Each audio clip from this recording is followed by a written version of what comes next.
hallucinant ce qu'on voit là.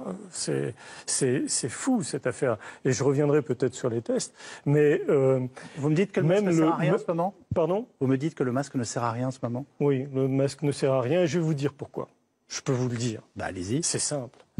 Le masque ne sert à rien, mais en disant ça, je dis un truc énorme. Je le sais très bien parce qu'il y a toute une campagne qui va pour ces gestes barrières. Mais en fait, aujourd'hui, lorsqu'on regarde s'il y a un enseignement à tirer des tests que l'on fait en masse, c'est-à-dire les 9 millions 500 000 tests, c'est que, en gros, 95% de la population est négative. Et si on regarde les 5% restants, parmi ces 5% restants, il y a 95% qui font une forme asymptomatique ou pas symptomatique. Si vous voulez, quand on regroupe les gens qui sont négatifs et les gens qui ne sont pas qui ne font pas de forme grave de la maladie, c'est-à-dire que la plupart d'entre eux font une forme mineure, bénigne, eh bien, 99,7% des gens ne sont pas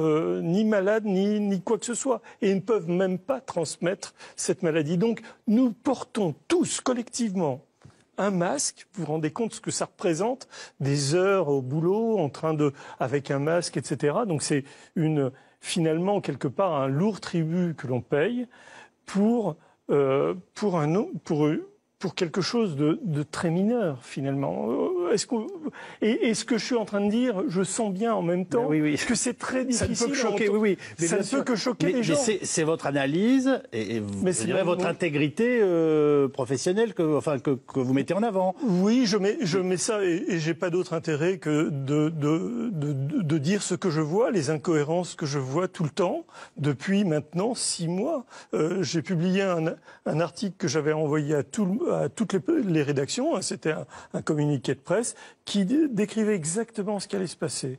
Et ce que j'ai décrit, ça s'appelait une épidémie déconcertante, déjà à l'époque, et ce que j'ai écrit s'est passé rigoureusement, comme je l'ai dit. Donc, contrairement à beaucoup de gens qui ont prévu des tas de choses et qui se sont trompés énormément tout au long de cette épidémie, je veux dire que moi, avec le peu de données que j'avais et les connaissances que je connais depuis 30 ans sur les épidémies de maladies transmissibles, j'ai pu déterminer à peu près ce qui allait se passer. Et aujourd'hui, je vous dis qu'il y a très peu, une probabilité très faible pour qu'il y ait une seconde vague. Et le fait qu'il n'y ait pas de seconde vague, en fait, l'ensemble de cette construction s'écroule. Parce que s'il n'y a pas de seconde vague, tout le reste tombe. Donc, voilà, c'est ce que je dis, je le sens absolument. Oui, ça crée de la stupéfaction. C'est ce que je pense c'est ce que je pense et que j'ai conçu depuis 6 mois.